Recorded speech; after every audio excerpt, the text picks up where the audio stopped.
സംസ്ഥാനത്ത് അതിശക്തമായ മഴയ്ക്ക് സാധ്യതയെന്ന് കേന്ദ്ര കാലാവസ്ഥാ വകുപ്പ്. 2 ജില്ലകളിൽ ഓറഞ്ച് അലർട്ട് പ്രഖ്യാപിച്ചു. കണ്ണൂർ, കാസർഗോഡ് ജില്ലകളിലാണ് ഓറഞ്ച് അലർട്ട് പ്രഖ്യാപിച്ചിട്ടുള്ളത്. സുലേഖ ശശികുമാർ വിവരങ്ങളുമായി ചേരുന്നു. സുലേഖ, 2 ദിവസത്തെ ഇടവേളയ്ക്ക് ശേഷം ഇന്നു മുതൽ മഴ ശക്തമാകുമെന്നുള്ള മുന്നറിയിപ്പ് ഉണ്ടായിരുന്നു. എങ്ങനെയാണ് അലർട്ടുകൾ?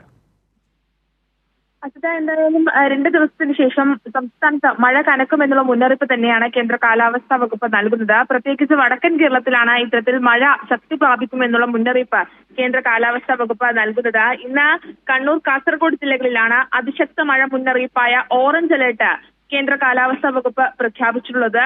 ഇതിനൊപ്പം തന്നെ തൃശൂർ മുതൽ വയനാട് വരെയുള്ള ജില്ലകളിൽ യെല്ലോ അലേർട്ടും കേന്ദ്ര കാലാവസ്ഥാ വകുപ്പ് പ്രഖ്യാപിച്ചിട്ടുണ്ട്. കഴിഞ്ഞ ദിവസങ്ങളിലൊക്കെ തന്നെയും ഇത്തരത്തിൽ വലിയ രീതിയിലുള്ള അല്ലെങ്കിൽ തന്നെ പ്രത്യേകിച്ചുള്ള മഴ മുന്നറിയിപ്പ് സംസ്ഥാനത്ത് ഉണ്ടായിരുന്നില്ല. ഇന്നു മുതലാണ് ഇത്തരത്തിൽ മഴ മുന്നറിയിപ്പ് വീണ്ടും പ്രത്യേകമായ മഴ മുന്നറിയിപ്പ് വീണ്ടും കേന്ദ്ര കാലാവസ്ഥാ വകുപ്പ് സംസ്ഥാനത്ത് നൽകി തുടങ്ങിയത്. എന്തായാലും വടക്കൻ കേരളത്തിൽ ഇത്തരത്തിൽ അതിശക്തമായ മഴ ഉണ്ടാകുമെന്നുള്ള മുന്നറിയിപ്പ് തന്നെയാണ് കേന്ദ്ര കാലാവസ്ഥാ വകുപ്പ് നൽകുന്നത്.